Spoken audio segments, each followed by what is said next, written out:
Welcome to Raghavan naturopathy. आज बात करेंगे आर्थराइटिस के बारे में। आर्थराइटिस एक्चुअली में दो टाइप का होता है।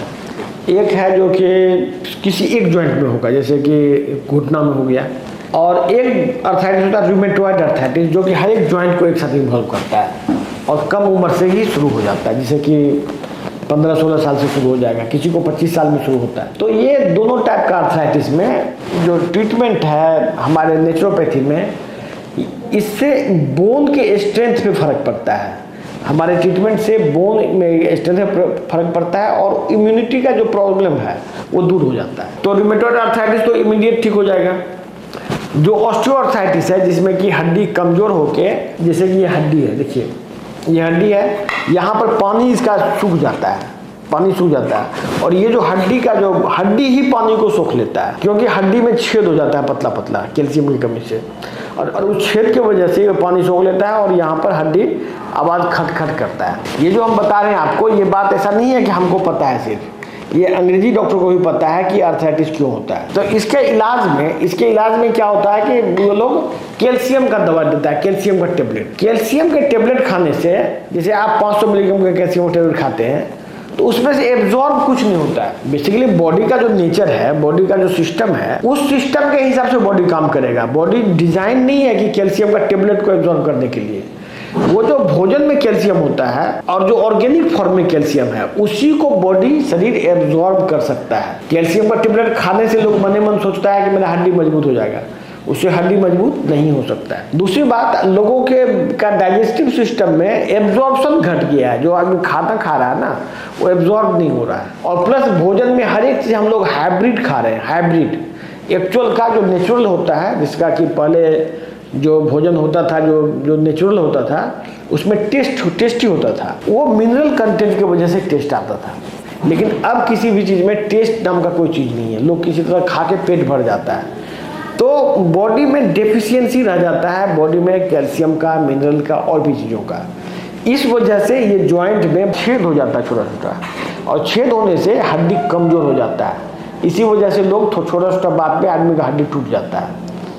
और जब हड्डी कमज़ोर होगा तो ये जॉइंट के पास जो फ्लूइड है वो एब्जॉर्ब हो जाएगा, इसमें सोख लेगा ये, और ये फिर पानी घट जाने से ये खटखट आवाज़ करेगा। एलोपैथिक में इलाज क्या करते हैं? एलोपैथिक में दर्द की दवा दी जाती है कि भाई दर्द की दवा क्या करता है?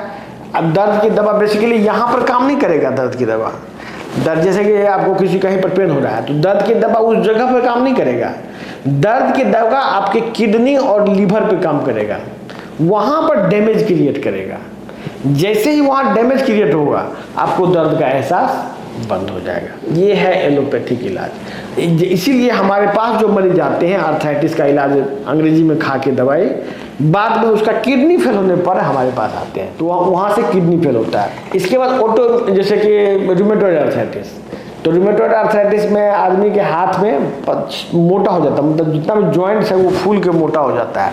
बाद में फिर वो मूवमेंट ही बंद हो जाता है, ये मूवमेंट नहीं कर पाता है वो। ये भी क्यों होता है? ये एकदम सिंपल रीजन है। ऑटो इम्यून सिस्टम, इम्यूनिटी का कोई इलाज तो एलोपैथ में है नहीं, तो इलाज क्या करेगा? वहाँ भी बस वही बात, वहाँ भी दर्द की दवा दे के और नहीं जब ठीक होता है तो कैंसर की दवा दी जाती है। कैंसर में जो दवा यूज होता है, कैंसर का जो दवा होता है, उसका वो क्या करता है? वो भी मिला जुला के दर्द की दवा है।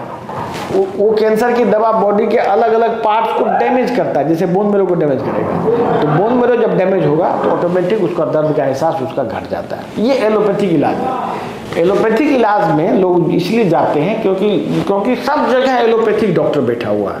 आप जहाँ भी जाइए एलोपैथिक डॉक्टर मिलेगा।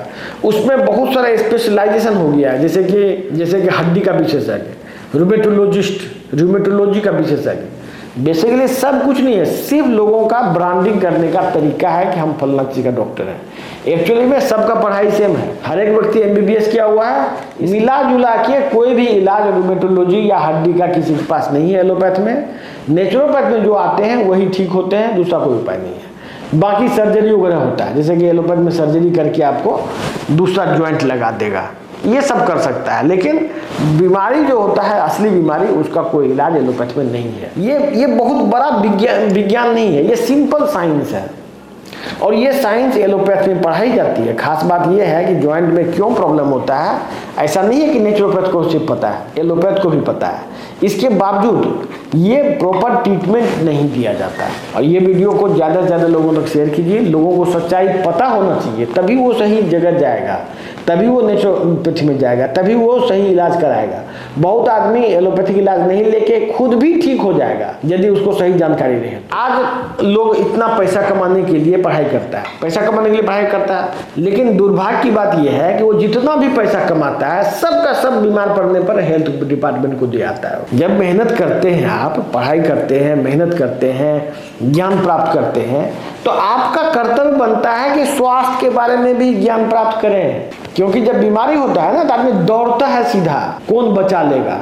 और ज़्यादातर आदमी पीजीआई चंडीगढ़, एम्स और सीएमसी भेलोर का चक्कर काटता रह जाता है और बीमारी का कुछ भी नहीं कर पाता। वो 90% बीमारी लाइलाज है, एलोपैथी के द्वारा बना दिया गया है लाइलाज, जिससे कि आदमी भटकता रहे, इस सेंटर से उस सेंटर भटकता रहे। जिस बीमारी में लाख रुपया खर्च होगा उस बीमारी में 1 करोड़ खर्च होगा उस भटकने की वजह से। इसीलिए इस वीडियो को शेयर कीजिए, हर एक व्यक्ति को ये वीडियो मिलना चाहिए, जिससे कि ये देश का तरक्की हो सके। धन्यवाद।